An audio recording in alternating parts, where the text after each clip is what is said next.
प्यारे बच्चों, good morning. जब जगो तभी सवेरा। कैसे हैं आप लोग?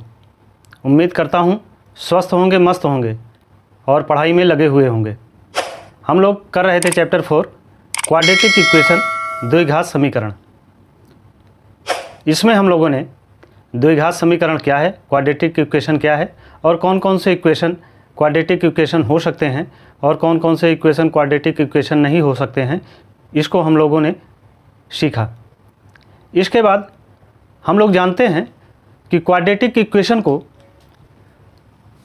सॉल्व करने के 4 तरीके होते हैं।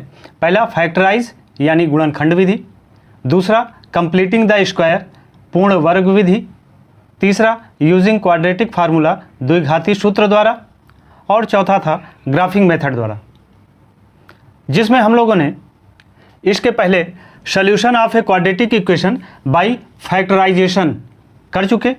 आज हम लोग बड़ा ही इंपॉर्टेंट टॉपिक करने जा रहे हैं, वो है solution of a quadratic equation bye completing the square, यानी द्विघात समीकरण का पूर्ण वर्ग बनाकर हल। ये थोड़ा कॉम्प्लिकेटेड है, लेकिन फिर भी बड़ी ही आसानी से मैं आपको बड़ी ही सरलतापूर्वक करने की विधि बता रहा हूँ। आइए इसे समझते हैं। Solution of a quadratic equation bye completing the square, यानी द्विघात समीकरण का पूर्ण वर्ग बनाकर हल कैसे किया जाता है, इसको हम लोग 4 स्टेप में करते हैं। आइए देखिए वो क्या है। पहला, dividing coefficient of x square, यानी एक्स स्क्वायर के गुणांक से भाग देना। दूसरा, half of coefficient of x, यानी एक्स के गुणांक को आधा करना। तीसरा, squaring half of coefficient of x, यानी जो कोफिशिएंट ऑफ एक्स का हाफ किया है उसका हम लोग स्क्वायर करते हैं। फिर तीसरा, squaring half of coefficient of x, x के गुणांक के आधे का वर्ग करना, यानी इसके पहले जो हमने कोफिशिएंट ऑफ एक्स का हाफ किया था अब उसी का स्क्वायर करेंगे। और फिर उसके बाद एडिंग एंड सब्सट्रैक्टिंग, यानी जोड़ना व घटाना। इन 4 स्टेप्स में हम लोग किसी भी क्वाड्रेटिक इक्वेशन को पूर्ण वर्ग बना के सॉल्व करते हैं। मान लीजिए हमने एक एग्जाम्पल लिया, यह equation 3x square minus 5x plus 2 equal to 0। तो ये कैसा इक्वेशन है? ये क्वाड्रेटिक इक्वेशन है, क्योंकि यहाँ पर x की पावर क्या है? 2 है। ये बताइए कि यह इक्वेशन है कि पॉलिनोमियल है? ये इक्वेशन है, क्योंकि अगर ये इक्वल 0 ना होता तब ये केवल पॉलिनोमियल होता, ठीक ना। यहाँ पर एक बात और समझने की बात है, वो ये कि जैसे ये x दिया जा रहा है तो x की पावर क्या है? अगर कुछ भी नहीं दिया गया है तो यानी यहाँ x की पावर क्या होगी? 1 होगी। अगर मान लीजिए यहीं पर x की पावर हाफ हो जाए तो यानी हम इसे अंडर रूट x के रूप में लिख सकते हैं, या अगर अंडर रूट x है तो उसे हम लोग x की पावर हाफ के रूप में लिख सकते हैं। इस बात को ध्यान में रखिएगा। इसी के आधार पर हम लोग इसको आगे सॉल्व करते हैं। इसमें पहला स्टेप जो कह रहा है dividing coefficient of x square, तो यहाँ पर एक्स स्क्वायर ये है, इसका कोफिशिएंट क्या है? वो 3 है, यानी एक्स स्क्वायर का गुणांक क्या है? वो 3 है।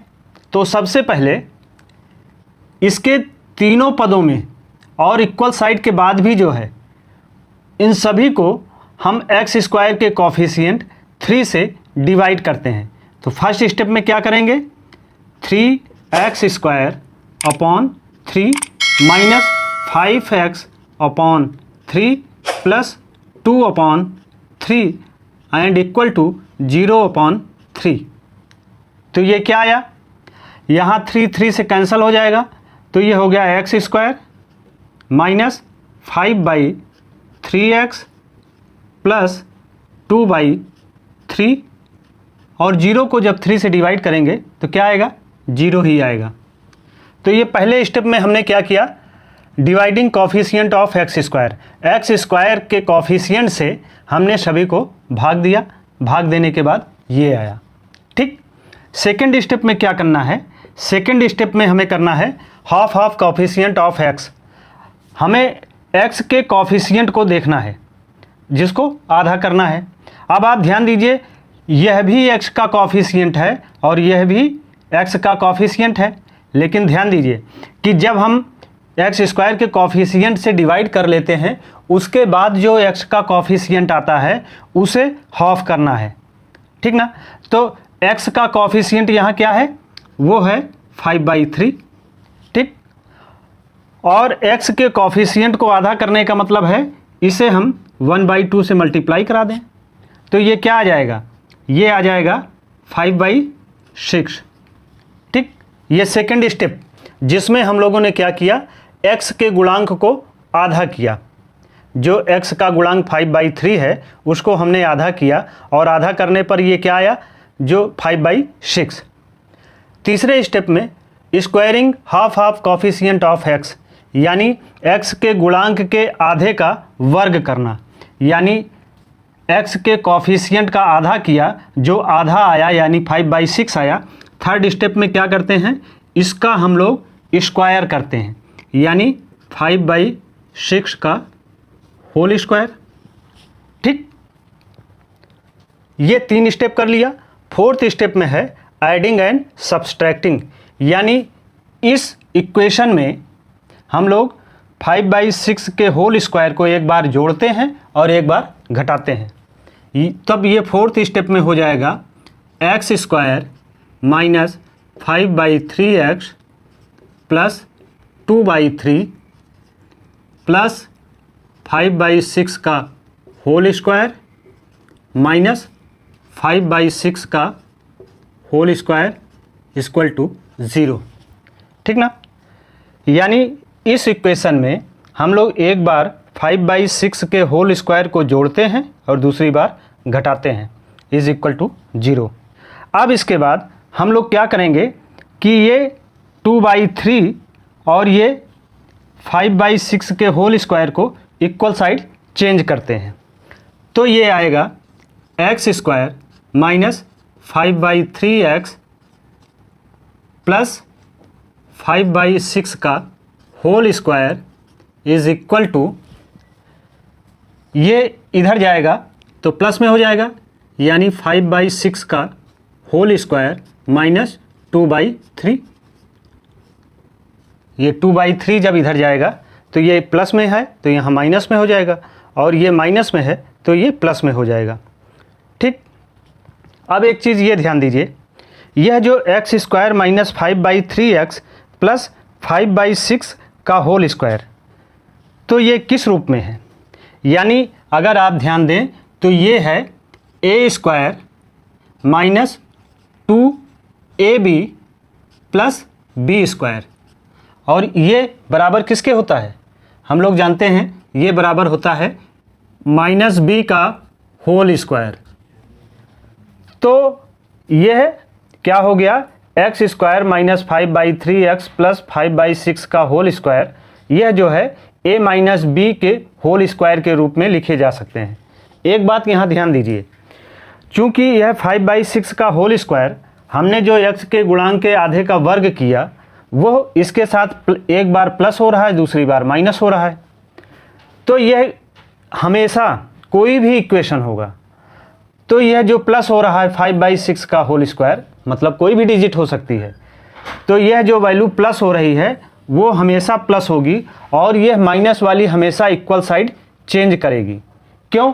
क्योंकि आप जानते हैं कि चाहे a प्लस बी का होल स्क्वायर हो और चाहे a माइनस बी का होल स्क्वायर हो, दोनों ही स्थितियों में a प्लस बी के होल स्क्वायर यानी a square plus B square plus 2ab, तो यानी वहाँ भी b पॉजिटिव होगा, और a माइनस बी के होल स्क्वायर में भी a square plus B square minus 2ab, तो दोनों स्थितियों में b की वैल्यू क्या होगी स्क्वायर की, वो पॉजिटिव ही रहेगी। इसलिए यह 5/6 का जो पॉजिटिव मान होगा वो हमेशा LHS में होगा और निगेटिव मान हमेशा इक्वल साइड चेंज करके निगेटिव पॉजिटिव में हो जाएगा, ठीक ना। माइनस 5/6 का whole square is equal to, इसे अब स्क्वायर 5 5 जा 25 अपॉन 6 6 जा 36 माइनस 2/3, ठीक ना। अब इसमें हम 36 एलसीएम ले लेंगे और 36 एलसीएम लेते हैं तो ये क्या हो गया 25 माइनस 24, तो ये आया 1/36। कितना आया? ये आया 1/36। तो इस आधार पे हम लोग x माइनस 5/6 के होल स्क्वायर को अगर हटाएं तो ये क्या हो जाएगा? ये हो जाएगा 1/1/36। बात समझ में आई? इक्वल साइड के इधर का जब स्क्वायर हम हटाएंगे तो इक्वल साइड के बाद की जो वैल्यू है यानी LHS जो है वो अंडर रूट में हो जाएगी ना। तो यहाँ पर क्या हो गया? ये आ गया x minus 5/6 is equal to 1/6। तो x इक्वल टू क्या हो जाएगा? ये हो जाएगा 1/6 प्लस 5/6। ये वैल्यू जो आएगी वो कैसी होगी? पॉजिटिव होगी और नेगेटिव होगी। तो एक बार इसे जोड़ते हैं और एक बार इसको घटाते हैं। जोड़ेंगे तो ये क्या आ जाएगा? एलसीएम आया इसका 6 और इस तरीके से ये 1 + 5 = 6/6 यानी x इक्वल टू क्या आ गया? 1। बात समझ में आई? और सेकेंड टाइम जब हम 5/6 से 1/6 को घटाते हैं तो क्या हो जाएगा? एलसीएम वही 6 हो जाएगा और ये 5 माइनस 1 यानी 4/6 और 4/6 का मतलब क्या हुआ? ये हुआ 2 2 जा 4 और 2 3 जा 6 यानी x की वैल्यू 2/3। तो एक बार x की वैल्यू क्या आई? 1 और दूसरी बार x की वैल्यू क्या आई? 2/3। तो यानी पूर्ण वर्ग बनाकर किसी भी क्वाड्रेटिक इक्वेशन का द्विघात समीकरण का हमने मूल ज्ञात किया और वो एक तो 1 है और दूसरा 2/3 है। इतनी बात क्लियर हुई? ठीक, इसे हम लोग इस तरीके से निकाल सकते हैं। तो एक बार और रिवाइज कर लेते हैं। पहले स्टेप में हमने x² के गुणांक से भाग दिया, ठीक। दूसरे स्टेप में हमने x के गुणांक को आधा किया। तीसरे स्टेप में हमने x के कॉफिशिएंट जो आधा आया उसका स्क्वायर किया। चौथे स्टेप में जो यह वैल्यू आई x के गुणांक को आधा करने के बाद जो वर्ग किया गया उसे एक बार जोड़ा गया और एक बार घटाया गया और उसके बाद इसे सॉल्व किया गया तो हमें x का मूल, x की वैल्यू 1 और x की दूसरी वैल्यू 2/3 मिली, जो इसका यानी क्वाड्रेटिक इक्वेशन का क्या है? मूल है, रूट है, जिसे हम लोग किससे निकाला? कंपेयरिंग द स्क्वायर मेथड से। ऐसे ही हम लोग क्वाड्रेटिक फार्मूला यानी द्विघाती सूत्र को भी निकालते हैं। अंतर केवल इतना होता है कि यह जैसे 3x² - 5x + 2 = 0 है तो इसे स्टैंडर्ड फॉर्म में क्या लिख सकते हैं? स्टैंडर्ड फॉर्म में हम लोग लिख सकते हैं ax² + bx + c = 0। और यह जो भी हमने इसमें किया है यानी यह कंप्लीटिंग द स्क्वायर में हमने जैसे इसको स्टेप्स में किए हैं वैसे ही हम लोग क्वाड्रेटिक फार्मूले में भी इसके स्टैंडर्ड जो फार्मूला है ax² + bx + c = 0 को ही करते हैं, ठीक ना। ये हम लोग नेक्स्ट लेक्चर वीडियो में करेंगे। आप इसे देखिए, समझिए और इसी के आधार पर क्वेश्चंस लगाने का प्रयास कीजिए। Thank you. सब्सक्राइब करें हमारे YouTube चैनल संतोष स्मार्ट क्लासेस को, बेल आइकन क्लिक करिए और ऑल पे सेलेक्ट करिए और वीडियो पसंद आए तो लाइक करना मत भूलिएगा। Thank you.